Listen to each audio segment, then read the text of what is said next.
àwọn Lagos State Police Command náà ni wọ́n ti arrest ìkan nínú àwọn tó ṣe gbòógì láàrin àwọn onímọ́tò National Union of Road Transport Workers tí wọ́n ń pè ní Shamsuddeen Ọládìtì lára nǹkan tó ní ṣe pẹ̀lú ohun tó ṣẹlẹ̀ sí dispatch rider kan lẹ́kọ̀ọ́. Nínú fọ́nrán tó káàkiri náà làwọn èèyàn ti rí arákùnrin yìí tí wọ́n pè ní Shamel yìí tí wọ́n ní wọ́n rí tí ó ń lu arákùnrin kan tó jẹ́ dispatch rider. Ẹ wo fọ́nrán náà káàkiri lóríṣiríṣi. Àwọn èèyàn sì ti bẹ̀rẹ̀ sí fi ẹ̀hónú wọn hàn lórí ọ̀rọ̀ yìí wípé justice must be served.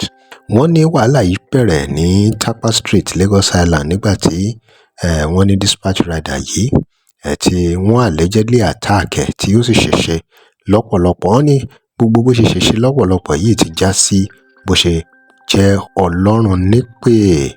Ó lágbára o. Àwọn tí wọ́n pè ní eyewitnesses tán ní ọ̀rọ̀ ṣojú wọn wọ́n ní 55-year-old NURTW leader yìí àti àwọn boys ni wọ́n kópa nínú wàhálà kan tó ṣẹlẹ̀ pẹ̀lú arákùnrin náà tó jẹ́ dispatch rider. Ọlọ́pàá ti wá confirm arrest o. Wọ́n sì sọ wípé àwọn ṣe investigation lọ́wọ́lọ́wọ́ lórí gbogbo ohun tí ó yí ọ̀rọ̀ yìí ká, tó yí wàhálà náà ká, tó sì jẹ́ wípé NURT leader yìí náà ó sì wà ní agodi àwọn state CID. Ẹ wo nǹkan bẹ́ẹ̀ nínú fọ́nrán yìí o nítorí pé oríṣiríṣi làwọn èèyàn sọ káàkiri lórí ọ̀rọ̀ yìí.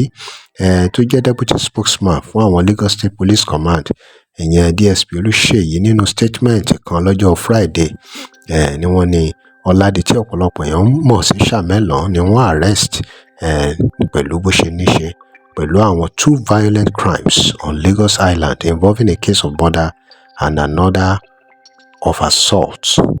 Wọ́n ní September 17, 2025 ní nǹkan bí aago 3 lọ́sàn-án náà ni wọ́n ní ó allegedly attack dispatch rider kan ní Lagos Island.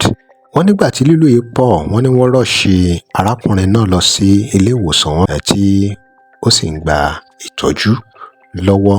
Wọ́n ní ìgbà tó di September 18 ní nǹkan bí 11 a.m.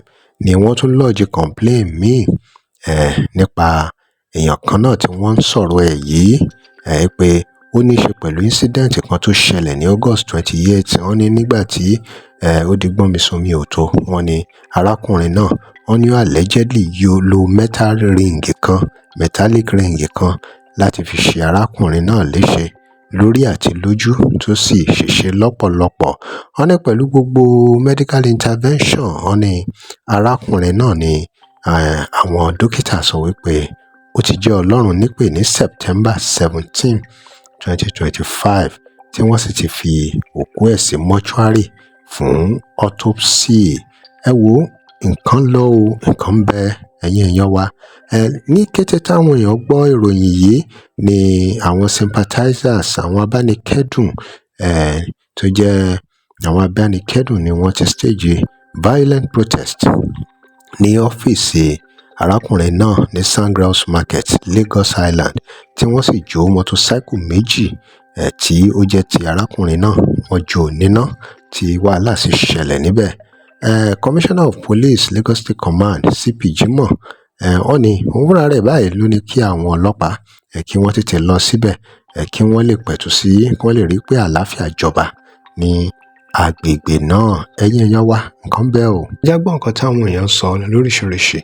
Èèyàn kan PJ 2022 ó ní na gbèrò kill my brother for my 2018 continue to rest in peace.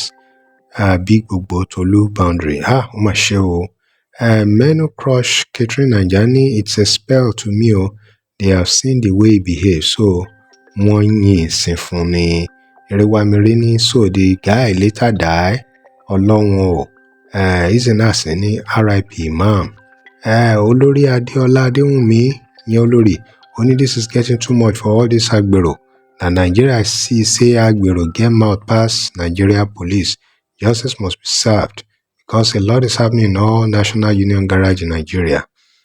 Beating and molesting people's father in the name of daily bread. Ó lágbára o.